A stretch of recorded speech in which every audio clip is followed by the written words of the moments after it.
में जो काम ब्रेक का है वह काम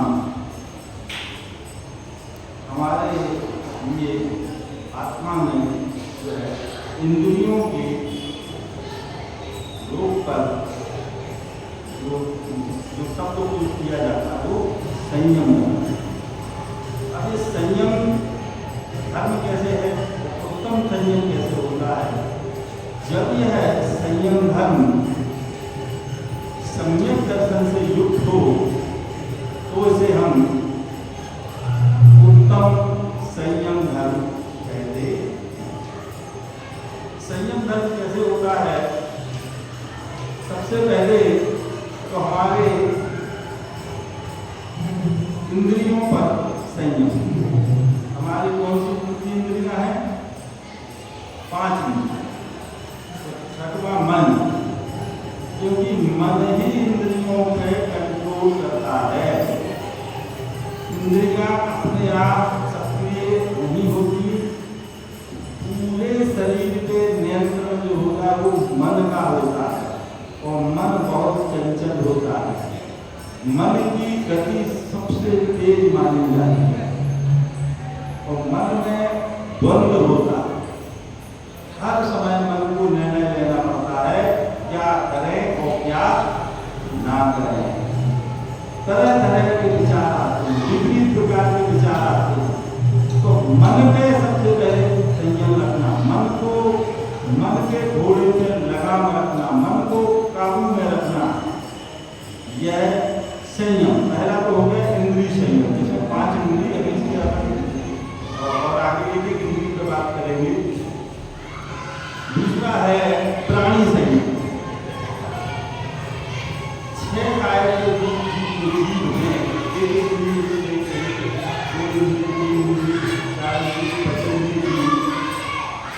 सभी जीवों के प्राणियों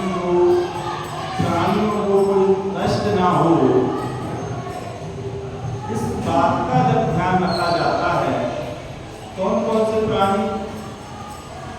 जल का एक जीव, वायु का एक जीव, अग्नि का एक जीव, पृथ्वी का एक जीव, वनस्पति का एक जीव और कृषि। ये जो जीव हैं इनकी रक्षा करना, जिसको कहते हैं हम तो प्राणी संयम।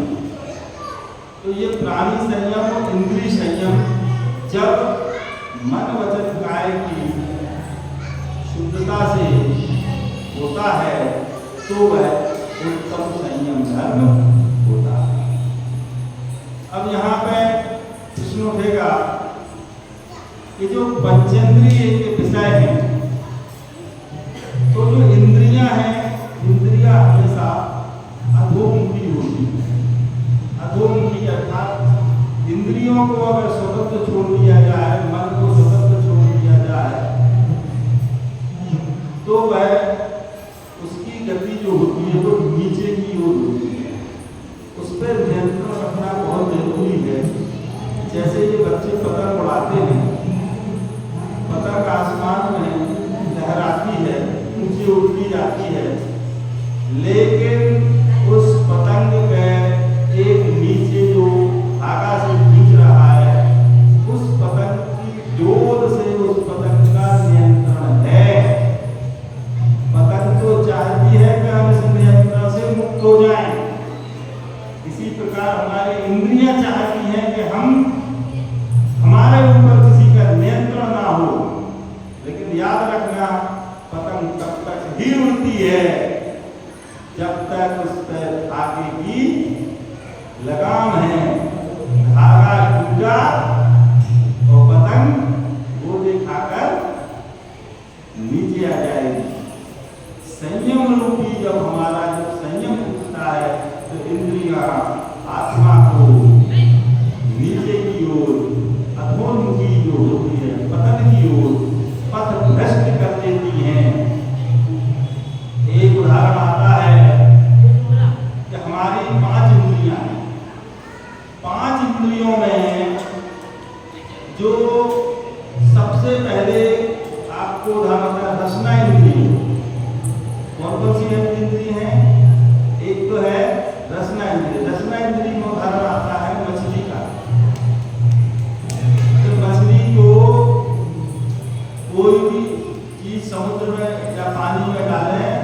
सबसे पहले मछली उसको खाने की कोशिश करती है ऊपर आए, और जब शिकारी उसकी कमजोरी समझ लेता है कि इसकी रसना इंद्रिय कमजोर है। सुनो ध्यान से कहानी बच्चों। हाथी किस इंद्रिय से कंट्रोल होता है? सॉरी, अभी बात कर रहे थे मछली की।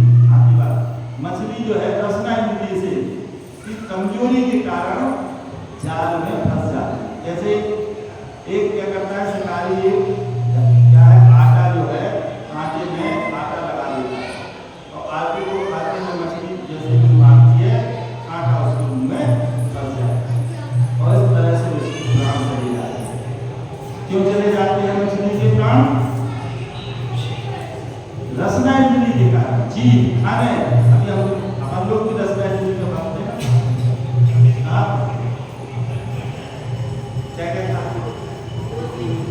घर का तो अच्छा नहीं लगता, बाजार में जाके खाते पानी पूरी, कचौड़ी, समोसा खाते हो, जलेबी, पोहा, कहाँ का खाते? बाजार का। और पिज्जा बर्गर चाउमीन तो नहीं खाते। ये खाने में कितना मजा आता है, कितनी देर में आता है। क्यों भाई? खाने में रसना इंद्रिय का जो आनंद है वो केवल और केवल 4 इंच का है। जीभ कितनी लंबी है? 4 इंच की ज्यादा है। उल्टा सीधा कुछ भी खा लो 4 इंच में केवल स्वाद आएगा। इसके बाद जो खाया है उसका असर कई फुट लंबी आंखों को गिरता होगा। तो शरीर फिर बीमार होते हैं बार बार, सर्दी खांसी जुकाम बुखार तमाम। क्यों? क्योंकि उल्टा सीधा अशुद्ध खाया तो उसका असर किस पे होगा? शरीर पे होगा, प्रतिक्रिया तो होगी। तो इसीलिए हमें रसना इंद्रिय में नियंत्रण रखना जरूरी है। क्या खाना है, कितना खाना है, कब खाना है, कैसा खाना है, पहले विचार करें फिर खाएं। तो रसना इंद्रिय की कमजोरी से मछली फंस जाती है। ये प्रश्न पूछेंगे, मछली किस इंद्रिय की कमजोरी से फंसती है? रसना इंद्रिय। दूसरा आता है उदाहरण घ्राण इंद्रिय का। अभी पीछे महिलाओं से भी पूछेंगे, बातें करने के बातें कर रही है तो उनसे भी प्रश्न पूछेंगे, ध्यान रखना। दूसरा घ्राण इंद्रिय में भौरे का उदाहरण आता है। इसका आता है भौरे का उदाहरण। भौरे को खुशबू बहुत पसंद है, हमको भी खुशबू पसंद होती है। तो भौरा क्या करता है, जैसे ही सूर्योदय होता है कमल खिलता है तो कमल के ऊपर भौरे उस खुशबू के कारण, घ्राण इंद्रिय की खुशबू के कारण भौरे कमल पे मंडराने लगते हैं, कमल पे बैठ जाते हैं और कमल के अंदर बैठ के ऐसे स्वाद में लिप्त हो जाते हैं, ऐसी खुशबू में उसे पता ही नहीं चलता कब शाम हो गई।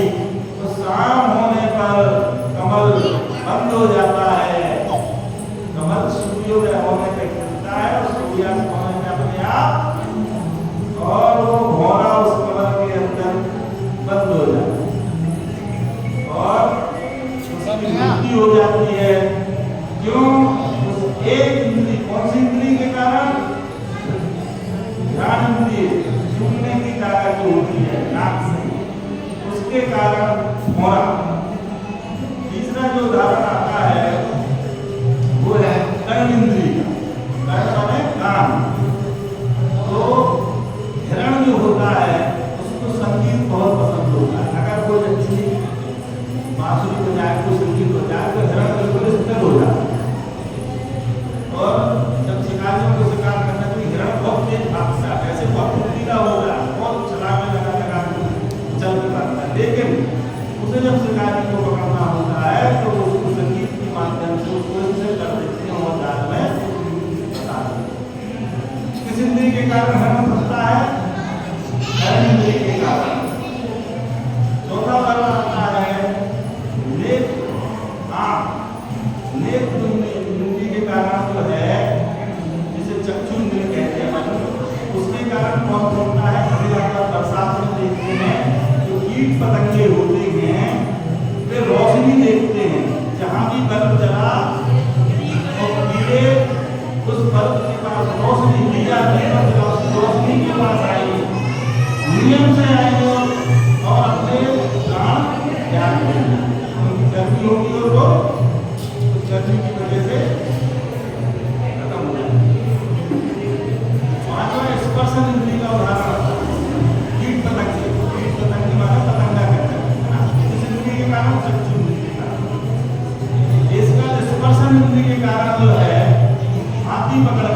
हाथी को पकड़ते कैसे, एक गड्ढा कर देते, एक बहुत बड़ा गड्ढा कर देते, हाथी का वजन ज्यादा होता है इसलिए हाथी कभी जो है गड्ढे के ऊपर नहीं निकल पाता, तो वो क्या करते हैं उसके ऊपर पटिए बिछा देते, पटिए बिछा के उसके ऊपर घास बिछा देते, फिर एक कागज का जो हाथी बना के खड़ा कर देते, हथेली खड़ी कर देते, तो वो काम इंद्री के कारण, स्पर्श इंद्री के कारण हाथी उस कागज की हथनी के पास जाता है और जैसे ही उस पटिए पे पास पड़ते हैं पटिया खींच जाता है और हाथी के देह में,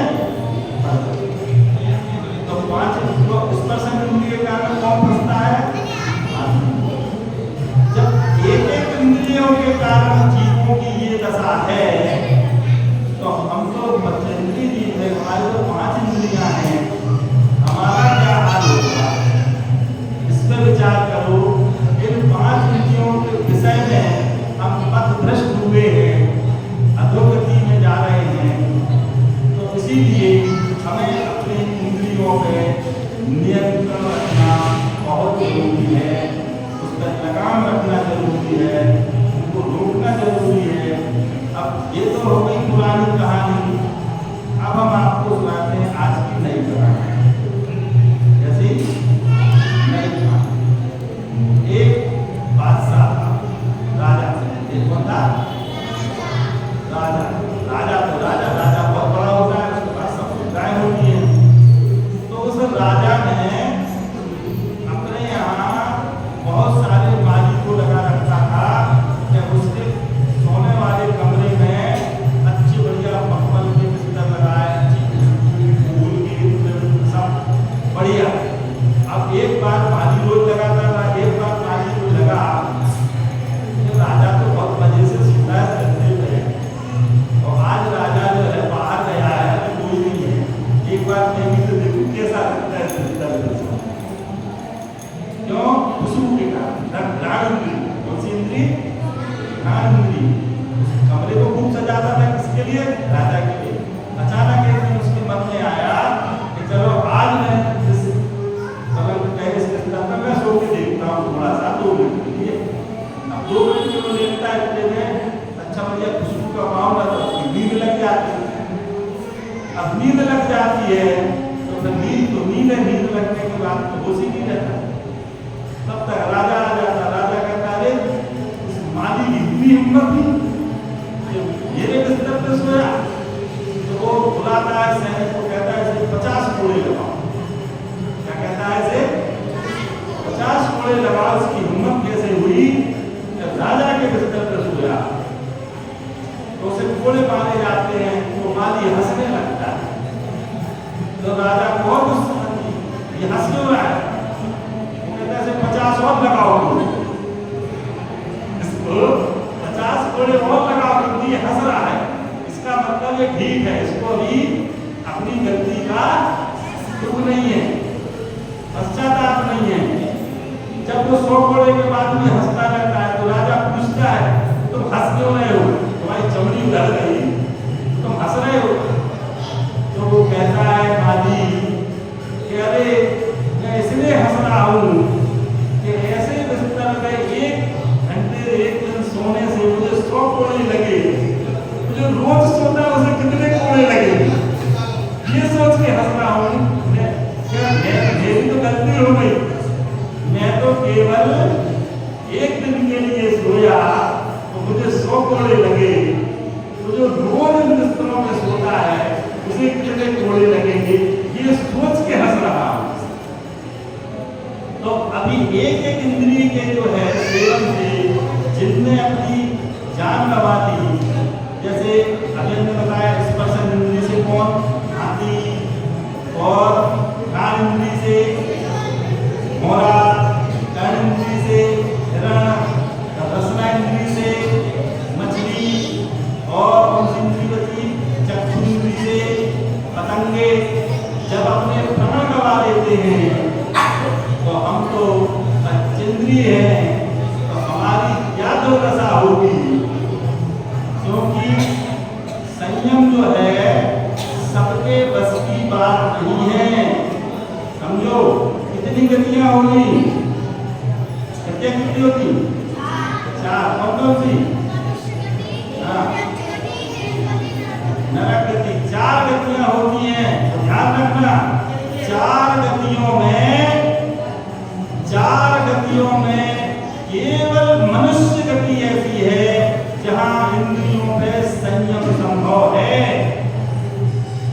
देव इंद्री जो स्वर्गों में देव बैठे, वे तड़पते हैं, रोते हैं, वो सोचते हैं, मन में बार बार विचार करते, हे भगवान कब हमें मनुष्य गति में जन्म हो और हम अपना संयम धारण कर सकें, क्योंकि हम स्वर्गों में बैठ के भी संयम धारण नहीं कर सकते। देव नहीं कर सकते, नारदी तो कर ही नहीं सकते, नरक में उन्हें अनंत कष्ट है, वे भी संयम धारण नहीं कर सकते।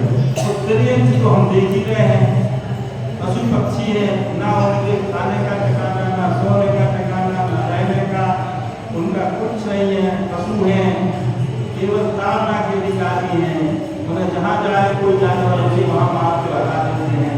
मिलता तो मिलता खाने पीने, नहीं मिलता तो तड़प के मर रहे हैं। तो त्रियंजों की ये दशा है। केवल और केवल मनुष्यों ही है जिसमें हमें संयम की शक्ति मिली है। और वैसे भी अगर हम संयम नहीं रखेंगे तो एक दिन ये इंद्रियां शिथिल पड़ जाएंगी और हम क्या करेंगे, फिर इनका उपयोग नहीं कर पाएंगे। बेहतर है इनका सही उपयोग करें, इनको सीमित मात्रा में, इनको एक सीमा में बांधें। अब बच्चे आजकल मोबाइल चलाते, मोबाइल से मजा आता है, सही बता, किताबों में मजा ज्यादा आता है, मोबाइल में टीवी में आता है, मोबाइल क्यों आता मालूम? देखो किताबों में इसलिए भी मजा कम आता है, किताबों में हमारी एक इंद्रिय सक्रिय होती है। कौन सी? आंखें। कौन सी इंद्रिय सक्रिय होती है? केवल आंखों से दिखता है, इसलिए किताबों में कम मजा आता है। टीवी में हमारी दो इंद्रियां सक्रिय होती हैं, आंख और कान, सुनते भी हैं, देखते भी हैं। और मोबाइल में एक और मजा है कि टीवी जहाँ चाहे ले जा नहीं सकते, मोबाइल कहीं भी ले जाओ, कहीं भी चले जाओ, उठते बैठते सोते जागते मोबाइल साथ में, सारी इंद्रियां सक्रिय हैं, आँख की, नाक की, कान की इंद्रियां भी चल रही, स्पर्श भी चल रहा। जब पांचों इंद्रियां जहाँ सक्रिय होंगी वहाँ पर ज्यादा मजा आएगा। लेकिन ज्यादा समय दोगे तो जितनी इंद्रियां सक्रिय हो उतनी इंद्रियां खराब होंगी। तो ज्यादा पढ़ते होने से केवल आंखों में चश्मा लगता है, ज्यादा पढ़ते उनको आंखों में चश्मा लगता है, ज्यादा टीवी देखते हैं उनको चश्मा भी लगता है और उनके कान भी बात में सुनाई नहीं देता पढ़ाते हैं। तो जो बच्चे ज्यादा मोबाइल चलाते हैं उनकी तो कहने क्या, उनकी तो उंगलियों की हड्डियां दर्द करेंगी, गर्दन की हड्डी दर्द करेगी, पीठ की हड्डी दर्द करेगी। क्यों? जो कितनी देर तक देखोगे? आंखें खराब होनी है, कान खराब होनी है, ठीक है। इसीलिए मोबाइल चलाओ, जरूरत है, लेकिन उसके लिए संयम का उपयोग, आधा घंटे से ज्यादा मोबाइल नहीं चलाएंगे। माँ बाप तो बच्चों को मोबाइल देके फ्री ना हो, उनकी एक सीमा बांधो, एक सीमा बांधो, कितने समय के बाद आपको मोबाइल नहीं मिलेगा। क्या आपको मोबाइल कम से कम चलाना है, ज्यादा चलाएंगे तो आप जो है एक काम करना, कल एक नए तरीके से मोबाइल चलाना कराएगा। बोलो कैसे कैसे मोबाइल चलाएंगे? क्या बच्चे, तो सब बच्चों की सुबह से जैसे ही उठेंगे आंख में पट्टी बांध दें तो फिर मोबाइल ले आंख में पट्टी बांध देना, पूरे दिन भर कान में भी रुई लगा देना, सुनाई ना दे। हाँ, कान में रुई और आंख में पट्टी और फिर मोबाइल दे दो। अब आप 24 घंटे से बंद रखना, फिर तुम्हें लगेगा तो मोबाइल कीमती है या आंख कीमती है? भाई बिना आँख के मोबाइल का क्या काम? भाई जब आँख ही नहीं रहेगी तो मोबाइल किस काम का? तो मोबाइल से ज़्यादा कीमती हमारी आँखें हैं, हमारी इंद्रियाँ हैं, तो इनके लिए मोबाइल का उपयोग कम से कम करें। ठीक है ना, समझ आया? ये जो है संयम है, इंद्रियों का संयम है। आज का जो हमारा शब्द जो है उत्तम संयम धर्म यही सिखाता है कि हमें अपनी इंद्रियों को अपने काबू में करना है, अपने नियंत्रण में करना है, इनको फ्री नहीं छोड़ना, क्योंकि फ्री छोड़ेंगे तो ये आपको नीचे की ओर गति, आपको निम्न गति में ले जाएंगे। क्योंकि आप तो भविष्य में बड़े होगे, उसको करोगे, काम करोगे, कुछ ना करो, दुकान पे नौकरी करोगे, जो भी करोगे, तो आपको मोबाइल का उपयोग कुछ समय नहीं कर पाओगे, उस समय आपकी ड्यूटी है। ये कर लोगे? मम्मी खाना बनाती उस समय मोबाइल देखती, खाना बनाती। अगर मोबाइल चलाते हो खाना बनाएंगे तो क्या होगा? हाँ, रोटी भी जलेगी, सब्जी दाल भी मजेदार नहीं होगी, तो दाल भी जलेगी, तो तुम लोगों को मजा नहीं आएगा। तो वो उस समय क्या करते हैं, जिस समय काम हो रहा है उस समय मोबाइल का याद कर देते हैं। जब हम मंदिर में आते हैं तो मोबाइल नहीं चलाते हैं, ध्यान डिस्टर्ब होता है। मोबाइल लाएंगे तो हम भगवान को ध्यान दे रहे, जाते रहे, मोबाइल की घंटी बजी तो हमारा ध्यान, तो मोबाइल का उपयोग कम से कम, बिजली का उपयोग कम से कम, क्योंकि इसकी लिमिट बांधी है। खाने पीने में खाने पीने में ध्यान रखना कि हमें पांचों इंद्रियों का ध्यान रखना है, कि खाते पीते समय ही ध्यान रखना है कि हमारा स्वास्थ्य अच्छा बना रहे। ऐसा नहीं कि ज़्यादा खाना, ज़्यादा नमक खा रहे, ज़्यादा मीठा खा रहे, भाई उसकी लिमिट बनाइए, वरना अभी आने वाले समय में आपको इनके दुष्प्रभाव दिखेंगे। और बच्चे कहते हैं हमें तो कुछ नहीं होता। अभी 18-20 साल के बच्चे कहेंगे मोबाइल चला रहे, खा पी रहे, देखो तो भैया बाजार में नए मॉडल की गाड़ी तो हमेशा चमचमाती है। नए मॉडल की शोरूम से गाड़ी लाओ, उसको जितना चाहे रगड़ो, उसकी तो वो तो बाद में 10 साल 5 साल बाद पता चलता है कि हमने गलत तरीके से गाड़ी चलाई, इसीलिए ये गाड़ी खराब हुई। ये शरीर भी एक मशीन है, ये भी एक गाड़ी है। यदि आप उसका शुरू से दुरुपयोग करेंगे तो 30-40 साल बाद कई प्रकार की बीमारियां हमें घेर लेंगी। तो बेहतर है कि हमें अपनी इंद्रियों को, अपने शरीर को अगर स्वस्थ रखना है तो इनका संयम रखना, इन पर कंट्रोल रखना, इन पर नियंत्रण रखना बहुत जरूरी है। एक सीमा बांधिए, एक लक्ष्मण रेखा खींचिए, इससे ज्यादा नहीं, बस इतना। ऐसा नहीं कि मोबाइल में बच्चों को आजकल पता है नए नए नुकसान हो रहा है। जो बच्चे 18-20 घंटे गेम खेलते हैं, कई बार उन बच्चों की रोशनी चली जाती है, फिर कहते हैं कोई दिख नहीं रहा, उनकी आंखों का पानी सूख जाता है बच्चों की, और फिर उन्हें दिखाई नहीं देता है, सुनाई नहीं देता है, वहां तक पड़ जाती है, हड्डियां जवाब दे देती हैं, क्योंकि एक ही आसन में कितनी देर बैठो। तो आज का जो उत्तम संयम धर्म हमें यही सिखाता है कि हम मुनिराजों जैसा भले नहीं कर पाए संयम, परंतु श्रावक जितना संयम तो रखें, कम से कम उतना तो रखें कि हम और हमारे परिवार के लोग स्वस्थ रहें और उन्हें कोई बीमारी ना हो, और वो जो है अपने जीवन को सफल बना सकें। ये हम सबकी जिम्मेवारी है कि ये पीढ़ी अगली पीढ़ी को क्या देके जाएगी। अगर हम उन्हें नियंत्रण नहीं रखेंगे, उन्हें नहीं सिखाएंगे, तो हमसे ज़्यादा बीमार होंगे, हमारे आंखों के सामने बीमार होंगे, तब और तो होगा। इसीलिए उनको ऊपर की नियंत्रण रखना जरूरी है। भले प्रेम से समझाओ, उदाहरण देकर समझाओ, लेकिन समझाना बहुत जरूरी है। यही हमारे आज के उत्तम धर्म की, उत्तम संयम धर्म की व्यावहारिक शिक्षा है जो हमें स्वीकार करनी पड़ेगी। तो जब तक आप व्यक्ति जब तक अपनी गलती को स्वीकार नहीं करता, जब तक अपनी गलती को स्वीकार नहीं करता, तब तक उसकी गलती में सुधार नहीं होगा। यदि आपने किसी चीज को आपने स्वाध्याय किया, पढ़ा, सुना, समझ में आया, अगर हमने उसे स्वीकार नहीं किया तो हम कई प्रकार के कुतर्कों से उसका विरोध करेंगे।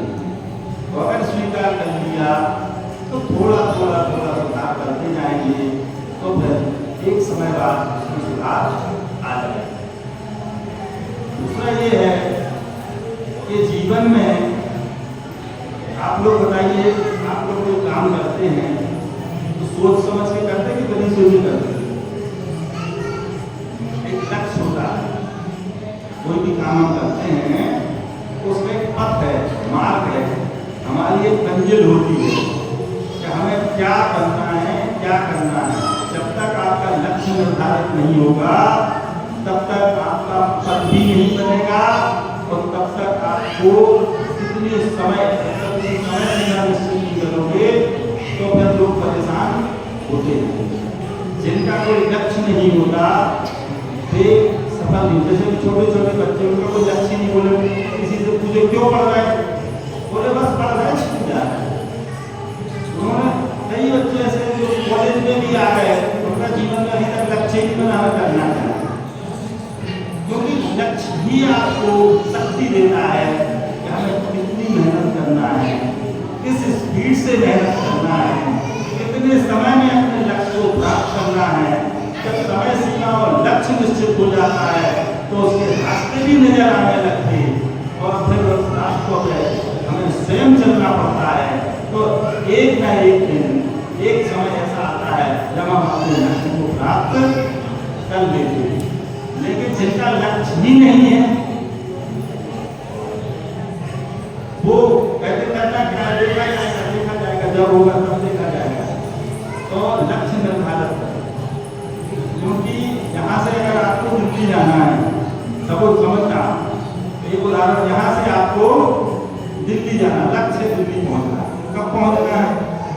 जब चाहे पहुँच जाए, 7, 2 साल, 10 साल, 5 साल लोगों 4 घंटा, 2 घंटा, 50 घंटा। अब जैसा लक्ष्य है वो जो समय सीमा है, फिर पहला लक्ष्य निश्चित होगा कि दिल्ली जाना है, दूसरा समय सीमा इतने समय में जाना है, और तीसरा फिर जब दोनों चीजें तय हो जाएंगी तो फिर तीसरा आपको साधन भी समझ में आ जाएगा कि 2 घंटे में पहुंचना है तो कैसे पहुंचना है, तो 2 दिन में पहुंचना है तो कैसे पहुंचना है। आप पैदल भी जा सकते हैं, आप साइकिल से भी जा सकते हैं, बस से भी जा सकते हैं, कार से जा सकते हैं, ट्रेन से जा सकते हैं, हवाई जहाज से जा सकते हैं। वो डिपेंड करता है कि आपको कितने समय में पहुंचना है, तो फिर आपको साधन समझ में आएगा, फिर आप उस हिसाब से व्यवस्था करेंगे। ऐसे ही हम अपने जीवन में ये निर्धारित करें कि हमारे आत्मा का, हमारे जीवन का लक्ष्य क्या है। अगर लक्ष्य नहीं है आपका निश्चित, यदि आपका लक्ष्य है कि केवल हमको जो है अपनी मानव जीवन को व्यवस्थित रखना है तो आप अपना काम करेंगे। आपका लक्ष्य है कि हमें अपनी आत्मा का ही कल्याण करना है, जीवन का कल्याण करना है, तो उस हिसाब से आप अपना लक्ष्य निर्धारित करेंगे।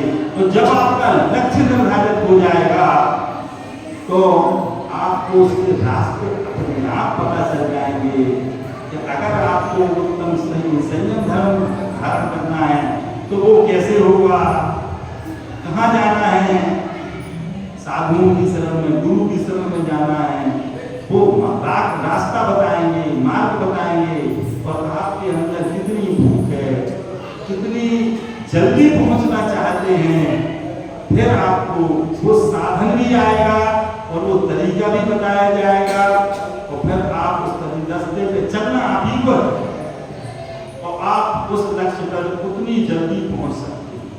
क्योंकि दुनिया में ऐसा नहीं है, स्वार्थी हर व्यक्ति है, हम भी स्वार्थी हैं, कोई छोटा थोड़ा सा स्वार्थ देखता है, कोई ज्यादा स्वार्थ देखता है, कोई बहुत बड़ा स्वार्थ देखता है। किसी का उद्देश्य केवल ये है कि हमारा भोजन पानी की व्यवस्था हो जाए, बहुत है, खाओ पियो मस्त रहो। कुछ का रहता है कि नहीं कुछ इतना भी कमाना है कि अगली पीढ़ी के लिए भी कुछ हो जाए। कुछ लोग सोचते हैं कुछ इतना कमाए 7 पीढ़ी के लिए हो जाए। कुछ लोग सोचते हैं कि चलो इतना संयम करें इतना धर्म करें कि केवल मंदिर के दर्शन हो जाए यही बहुत है। कुछ लोग सोचते हैं नहीं धर्म के साथ पूजा भी करें अभिषेक भी करें या समय दें स्वाध्याय करें। कुछ कहते गुरुओं के साथ सानिध्य भी मिले। किसी का लक्ष्य रहता है कि हमें अपना ही कल्याण करना है, कितनी जल्दी करना है। जिसका जैसा लक्ष्य उसके वैसा रास्ता उसके वैसे साधन। तो अगर हमने अपने जीवन में लक्ष्य भी निर्धारित नहीं किया तो फिर जीवन में कुछ नहीं होगा। केवल चक्कर काटते रहेंगे, पृथ्वी पर भीतर घूमते रहो, मंजिल है ही नहीं। इतनी स्पीड से चलो फिर वहीं आ जाते घूम फिर के। तो लक्ष्य निर्धारित नहीं है तो हर साल मंदिर आते हैं, जिंदगी में बचपन से आ रहे हैं बुढ़ापे तक आते रहेंगे, कोई सुधार नहीं होगा। यदि सुधार का लक्ष्य है तो प्रतिदिन प्रति माह अपने लिए छोटे छोटे निश्चित लक्ष्य तय करो। आज हमें कितना आगे बढ़ना है, इससे और आगे बढ़ना है। जैसे जैसे हमारे लक्ष्य वैसे वैसे संयम अपने आप आता है, अपने आप हमारे अंदर धर्म का प्रादुर्भाव होता है। क्योंकि जब लक्ष्य निश्चित हो जाता है तो रास्ते अपने आप नजर आते हैं और उन रास्तों पर हम आगे बढ़ जाते हैं। हमारा किसी से कोई कंपटीशन नहीं है, क्योंकि कंपटीशन की भाषा तो दुनिया की भाषा है। हकीकत ये है कि हम इसी तरह लक्ष्य विहीनता से पंचम काल तक आ गई है। आत्मा पूर्व जन्म में कितने कर्म किए, कितने कर्म बंद किए, जिनके कारण आज भी हम भटक रहे हैं और अभी भी समझ में नहीं आया तो पता नहीं कब तक भटकते रहेंगे। कितने जन्म लिए, कितने जन्म मरण किए, कितने ऐसी कोई जगह नहीं है जहाँ हमने जन्म नहीं किया। ऐसा कोई भाव नहीं है, ऐसी कोई योनि नहीं है जिसमें हम गए नहीं हैं। एक इंद्री से पचेंद्र की पता नहीं नरक स्वर्ग सब भोगे बैठे रहे, फिर भी भटक रहे हैं। और समझ जाए, जिनवानी माँ बार बार समझा रही है, गुरु बार बार हमें उपदेश दे रहे हैं। देव शास्त्र गुरु का सानिध्य मिला है, यह अपने आप में सबसे दुर्लभ है, दुर्लभ से दुर्लभ। कि इतना सब कुछ मिला और इतना मिलने के बाद भी समझ में नहीं आया, क्योंकि जिसको मिला नहीं, जिसे मिला नहीं उसे तो समझ में आ भी नहीं सकता। अभी ये कुछ लोग अपने जैन लोगों में भी कहते हैं, जब हम समाज में रहते हैं तो हमारे समाज में अन्य लोग भी, अन्य समाज के लोग भी रहते हैं। हर व्यक्ति कहता है सब धर्म बराबर है, सब बराबर है, हम भी कर रहे हैं, हम भी कर रहे हैं, हमारे यहाँ तो ऐसा लिखा तो हम अपना अपने हिसाब से चल रहे हैं, आप अपने हिसाब से चल रहे हैं, इसे कहते ना। तो उनका, लेकिन उनको तो यदि वो उनका जन्म हिंसा वाले परिवार में हुआ है तो उनको हिंसा करने पे उतना पाप नहीं लगता। ध्यान रखना, क्यों? क्योंकि वो तो अपनी परंपरा निभा रहे हैं, अपने परिवार की, अपने धर्म की परंपरा निभा रहे हैं। लेकिन हम अगर जैन कुल में जन्मे हैं तो हम जैन कुल की परंपरा का पालन कर रहे हैं, अहिंसा का, तो हमें उतना पुण्य नहीं लगेगा जितना वो दूसरा व्यक्ति अगर अपने यहाँ आकर अपने हिसाब से उसको समझ में आता है कि नहीं ये गलत है, यहाँ सही है, तो वो उसको अपनाता है तो उसका पुण्य कर्म ज्यादा होता है। इसी तरह से अगर जैन कुल का व्यक्ति अन्य प्रकार के हिंसा कार्यों में संलिप्त रहता है तो अन्य लोगों की अपेक्षा उसे कई गुना ज्यादा पाप, क्योंकि उसने अपने कुल की परंपरा को तोड़ा। हम अपने कुल, जैसे अगर हम लोग कहते हैं ना बाजार का खा रहे हैं, हम यदि कोई मतलब जो है अपच पदार्थ खा रहा है तो उसको पाप कई गुना ज्यादा लगेगा दूसरों को। क्यों? क्योंकि उनकी मजबूरी है, उनको सिखाया ही नहीं है, उन्हें तो मालूम ही नहीं था कि सही क्या है और गलत क्या है। लेकिन हमको तो मालूम भी है कि सही क्या है और गलत क्या है, तो हम गलत को गलत जानने के बाद भी उसका सेवन कर रहे हैं तो हमको पाप ज्यादा लगेगा, कई गुना ज्यादा लगेगा। इसीलिए हमें अपने, चूंकि हम महावीर की संतान हैं, हमारे कुल हैं, हमारे जो है आदिनाथ महावीर की जो परंपरा है, हम उस परंपरा के अनुयायी हैं। हमें इस परंपरा में जन्म भी, हमें पिछले कई जन्मों के पुण्यों के कारण जो है हमें यह दुर्लभ जन्म मिला है, दुर्लभ कुल मिला है, जैन धर्म मिला है। इसके बाद भी अगर हमने अपनी कुल की परंपरा तोड़ दी तो हमें महापाप लगेगा। इसीलिए कहते हैं कि कम से कम अपने महावीर भगवान की परंपरा का तो ध्यान रखो। उन्होंने जो सिखाया है, जिनवानी में बार बार कहेंगे, रोज हम पढ़ रहे हैं, रोज पूजन कर रहे हैं, रोज कर रहे हैं, फिर भी समझ में नहीं आता, क्योंकि समझ का दरवाजा तो अंदर से खुलता है। तो हम इतना सब कुछ कर रहे हैं, वरना अगर हमारे व्यवहार में, हमारी आदतों में परिवर्तन नहीं आया तो जो कुछ भी हम कर रहे हैं केवल और केवल दिखावा है, केवल मायाजाल है, दिखावा है। इसका वास्तविक लाभ तभी मिलेगा जब हम जो सुन रहे हैं, जो हम पढ़ रहे हैं, हम जो व्रत कर रहे हैं, इनके हम असली अर्थ को समझें कि हम कर क्यों रहे हैं। अभी बच्चे कहाँ गए? एक कहानी और सुना, ठीक है? इस कहानी से पूरा सार समझ में आएगा। एक बार जंगल में क्या होता है, एक महात्मा ऋषि साधु जो होते हैं वो जाते हैं, तो वो देखते हैं कि जंगल में एक शिकारी जाल में बहुत सारे तोते उसके जाल में फंसे हैं। तो तोते तड़प रहे हैं, फड़फड़ा रहे हैं, चिल्ला रहे हैं, बचाओ बचाओ बचाओ, अब तो हमारा जीवन खतरे में है, अब हम गुलाम हो जाएंगे, क्योंकि शिकारी ने हमको पकड़ लिया है। क्या किया है? तो साधु को जो है बहुत करुणा, साधु को करुणा के धनी होते हैं, उन जीवों को बहुत दया आती है, करुणा आती है। तो वो क्या करते हैं, उन जीवों को, उन तोतों के बीच में जाकर उनको सिखाते हैं। क्या सिखाते होंगे? शिकारी जंगल में आता है, जाल फैलाता है, दाने का लोग खिलाता है, हमें जाल में फंसना नहीं चाहिए। सारे तोतों को अच्छी लगती बात है, अपने जीवन में बचने का साधु ने हमें उन्होंने मंत्र दे दिया, अब हम नहीं फंसेंगे। सारे तोते रख लेते हैं, सुबह शाम वही कहते रहते हैं, लेकिन रख तो लेते हैं, सीख लेते हैं, परंतु उसे अपनाते नहीं हैं। इस कुछ समय बाद फिर साधु आता है और फिर देखता है तो वही शिकारी आ रहा है, तो तोते उसमें फिर से जाल में फंसे हैं और जाल में फंसे हुए चिल्ला रहे हैं। शिकारी जंगल में आता है, जाल फैलाता है, जाले का लोग खिलाता है, हमें जाल में फंसना नहीं चाहिए। जाल में फंस गए,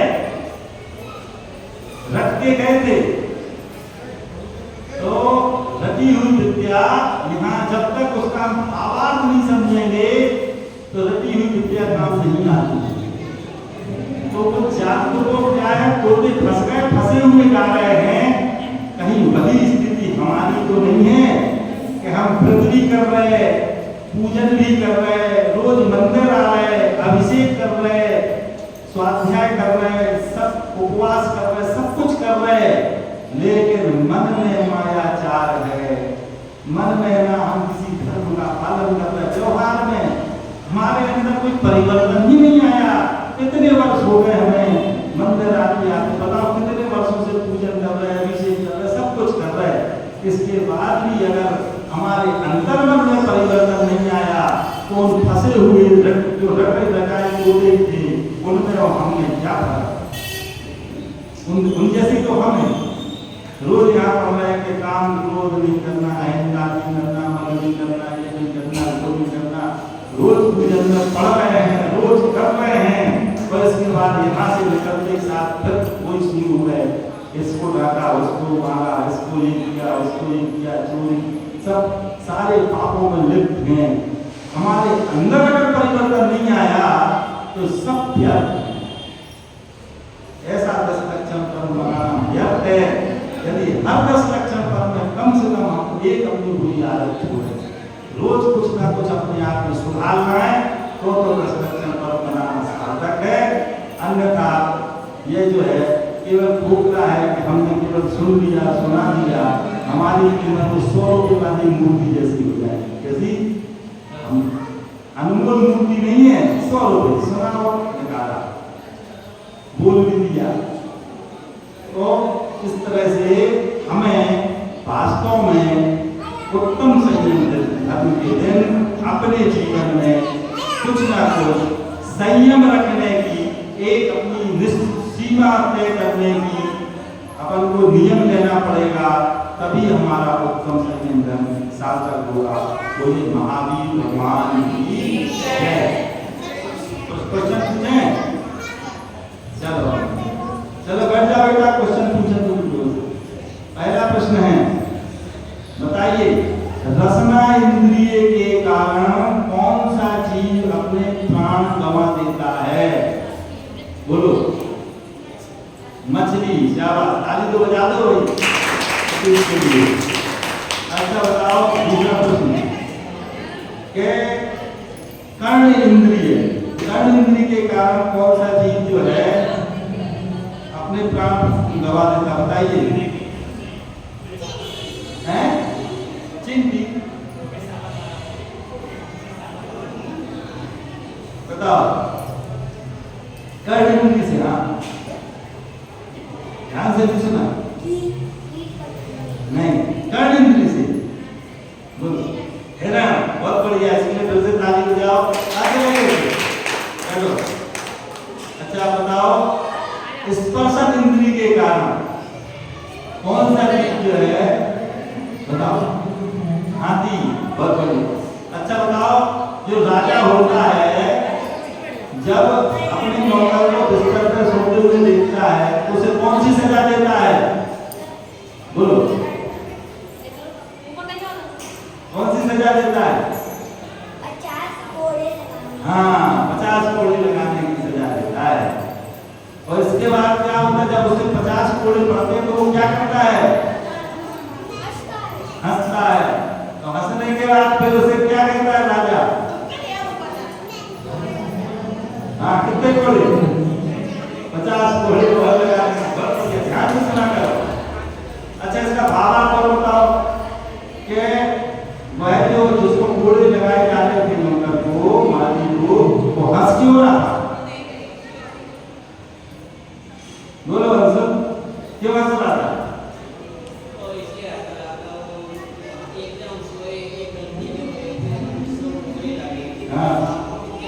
हाँ जो रोज सोता है उसको कितने कोड़े लगेंगे ये सोच के हम तो ठीक है एक दिन में। चलिए बहुत बढ़िया।